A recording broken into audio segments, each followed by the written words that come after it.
Un mot de culture, le spectacle s'affiche complet, preuve qu'il était très attendu. Le conteur et humoriste Yannick Jolin est à Échiré ce soir pour un concert parlé aux côtés d'un musicien. Et comme toujours, Yannick Jolin nous évoque son amour pour le patois.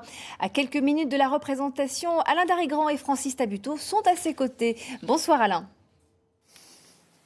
Oui, Marie-Noël, je suis précisément à l'endroit où Yannick Jolin va donner son spectacle ce soir. C'est un arrêt au pays pour ce natif de la Vendée qui est en tournée actuellement dans toute la France. Et il est à mes côtés ce soir. Yannick Jolin, bonsoir, merci d'être avec nous. Alors je vais tenter une première question en patois. Qu'est-ce collé que spectacle? Oh, ben non, de là, pas mal. Un beau parlange que la Shoga.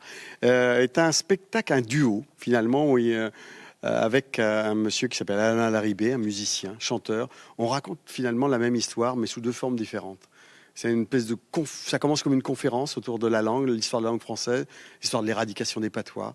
Et puis ça parle de la langue comme outil de domination, comme lien avec les émotions les plus profondes.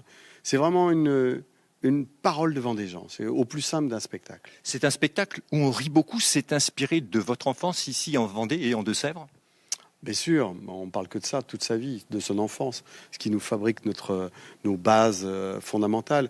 Et moi, ma première langue a été ce poitevin, cette langue-là. Donc comment vivre avec ça dans une vie, c'est cette question-là posée sous plein d'aspects différents. Qu'est-ce que le patois raconte que le français ne raconte pas? Dans mon cas, je peux parler que du mien, c'est que c'est ma langue des émotions. En français, je suis beaucoup plus péremptoire, cassant, donneur de leçons. Dès qu'il parle de même, on a quelque chose qui s'arrondit à l'intérieur de moi et on ne veut pas au même André. Il sait qu'on n'est pas le même son de voix. On a quelque chose qui est en lien profond avec les émotions. Plus généralement, c'est un combat pour vous, les langues régionales? Oui, parce que c'est un espace de résistance devant la standardisation du monde. Je pense que vraiment, la manière d'imposer une langue est une manière d'imposer aussi une vision du monde, une vision économique du monde. Et la résistance par les langues est une forme de résistance politique parce que dans une autre langue, on ne réfléchit pas de la même manière. Donc on n'est pas obligé de prendre les habits et les chaussures du maître du monde. Merci beaucoup Yannick Jolin. On vous laisse aller vous préparer parce que vous montez sur scène tout à l'heure. Voilà Marie-Noël.